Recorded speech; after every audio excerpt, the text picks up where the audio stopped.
జవహర్ నగర్ నగరపాలక సంస్థ పరిధిలోని కేఎన్ఆర్ కాలనీ వాసుల సొంత నిధులతో మాజీ డిప్యూటీ మేయర్ సహకారంతో 260 మీటర్ల విస్తరణలో దాదాపు 10 లక్షల యూజీడీ పనులకు శంకుస్థాపన చేశారు జవహర్ నగర్ మాజీ డిప్యూటీ మేయర్ రెడ్డిశెట్టి శ్రీనివాస్ గుప్తా.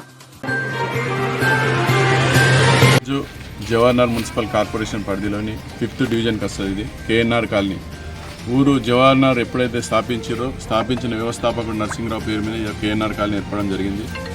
దీనికి ఇంతవరకు డెవలప్మెంట్కి ఎందుకు నోసుకోలేదంటే బయట వ్యక్తిని తీసుకొచ్చి ఇక్కడ కార్పొరేటర్ చేయడం వలన ఇక్కడ ఇంతవరకు సెకండ్ బిట్ రోడ్డుకు ఒక అడుగేస్తే లోపలికి వస్తాము. ఇంత మటుకు ఇక్కడ ఒక సరైన డ్రైనేజీ వ్యవస్థ లేదు, రోడ్డు వ్యవస్థ లేదు. ఇలా ఆయన ఏంటంటే వీళ్ళని ఒక సపరేట్గా చూసి వీళ్ళకి ₹1 కూడా, ఎందుకంటే దగ్గర ఒక్కొక్క కార్పొరేటర్ 2-3 కోట్ల వర్క్ చేసినా కానీ ఒక 10 లక్షల రూపాయలు కానీ 5 లక్షల రూపాయలు కానీ ఇక్కడ పెట్టిన పాపన పోలేదు. కావున మనం కూడా ఎప్పుడైనా కానీ లోకల్లో ఎన్నుకొని మంచి వ్యక్తిని, ఇక ముందైనా కానీ మంచి వ్యక్తిని ఎన్నుకొని డెవలప్మెంట్లో ఇక్కడ ఉన్న లోకల్గా ఉండేటోళ్ళని చూసి ఎన్నుకోవాలని కోరుకుంటున్నాను. ఈరోజు ఈ 260 మీటర్లు ఇది ఒక దగ్గర 10 నుంచి 12 లక్షల రూపాయల గవర్నమెంట్ వర్క్. ఇది యూజీడీ అండర్ గ్రౌండ్ డ్రైనేజ్.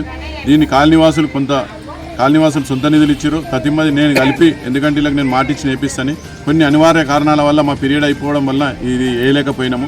కావున ఈ యొక్క డ్రైనేజ్ ఈరోజు మేము అందరం కలిసి కాలనీవాసులు సొంత నిధులు ప్లస్ నా యొక్క సహకారంతో ఈరోజు ఓపెనింగ్ చేయడం జరుగుతుంది. ఈరోజు ఈ 2-3 రోజుల్లో ఈ యొక్క 260 మీటర్ల వర్క్ అయిపోతుంది. అయిపోయిన తర్వాత నేను గవర్నమెంట్ తోటి మాట్లాడి 100% ఈ యొక్క కాలనీకి సీసీ రోడ్ వచ్చేలాగా చేస్తాను. ఎప్పుడు కూడా ఈ కాలనీకి నేను సపోర్ట్గా ఉంటానని కోరుకుంటూ థ్యాంక్ యూ. అన్న డిప్యూటీ మేయర్ శ్రీనన్న గారు రావడం జరిగింది. ఇదే మాట ప్రకారం ఈ కాలనీ 99లో స్థాపించడం. అది ముందు రైల్వే కాలనీ ఉండే. ఇదే సార్ వచ్చి రైల్వే కాలనీ శ్రీనన్న కానీ అందరూ వచ్చి రైల్వే కాలనీ రాదు ఫండ్ కేఎన్ఆర్ కాలనీ పెట్టినాము. కేఎన్ఆర్ కాలనీ పెట్టినందుకు ఇంతవరకు నోచుకోలేకపోయినాం. 5-10 ఏళ్ళ కేఎల్ఆర్ హయాంలో మాకు బోరింగులు కానీ సీసీ రోడ్డు కానీ అన్నీ వచ్చినాయి కాంగ్రెస్ ప్రభుత్వంలో. మరియు ఇప్పుడు కూడా కాంగ్రెస్ ప్రభుత్వం శ్రీనన్న ఆధ్వర్యంలో కూడా మాకు సొంత నిధులు పెట్టి సలహా ఇచ్చి డ్రైనేజు సీసీ రోడ్డు రావడం జరుగుతుంది.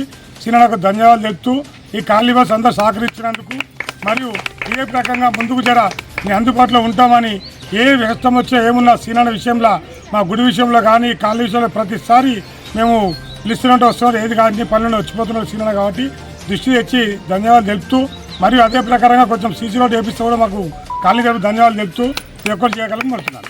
ఈ కార్యక్రమంలో మాధవ్, సింగన్న బాలరాజ్, అశోక్ గుప్తా, రాములు, రాజు గౌడ్, శంకర్, పందిరి శ్రీనివాస్, మోహన్, రాజు, యాదలక్ష్మి, యాకమ్మ, కాలనీవాసులు తదితరులు పాల్గొన్నారు.